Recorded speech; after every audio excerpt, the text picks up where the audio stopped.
Welcome back to the channel, guys. Today we got some more really fragrant roses for you.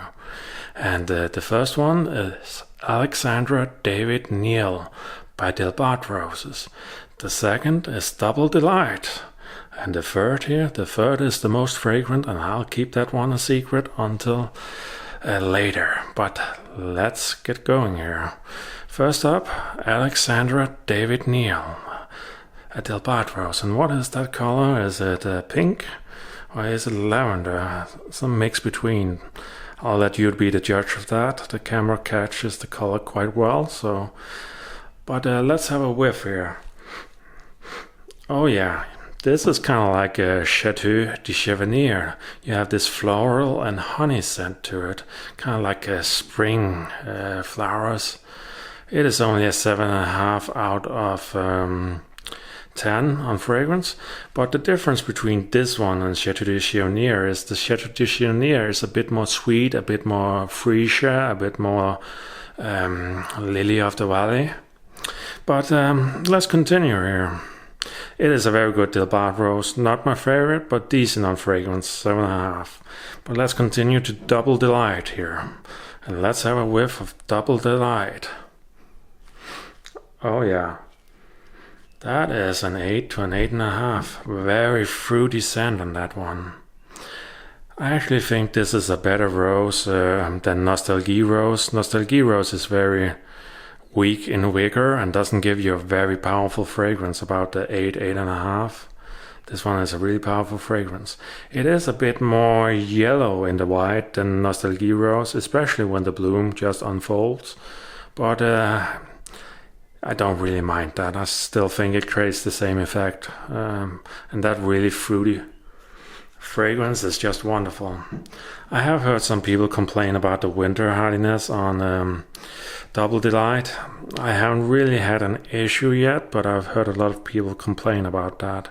But for certain, a very fragrant rose, that one. Right now is at an 8, but I think it could easily go to 8.5 on that fruity perfume on it. Really lovely fruity perfume. And there's also, I think I was getting some, I was getting a bit of damask also in it, but very fruity, very damask. I think this would be a good rose for those of you that like Gertrude Jekyll and some of the more fruity ones also. And let's see here. And this is the one I kept for last. Doesn't it remind you a bit of Earth Angel with this cup shape? But let me tell you right now, Earth Angel has nothing on this one when it comes to scent. This one is so high above Earth Angel that we're talking Woolton Old Hall level. And when I say Woolton Old Hall, you're probably all thinking about myrrh fragrance, and you'll be absolutely correct.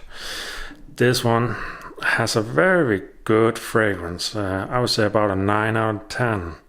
And if I had to describe it,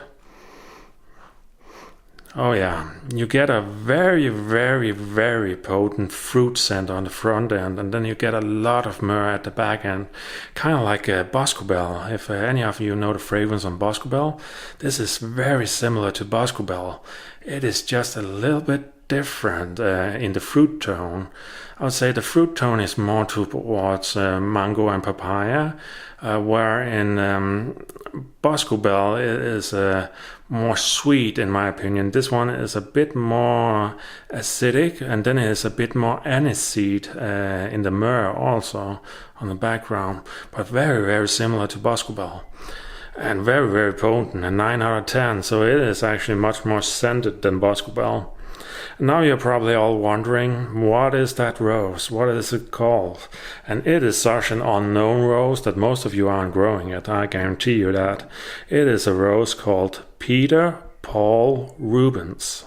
Peter Paul Rubens, after the painter.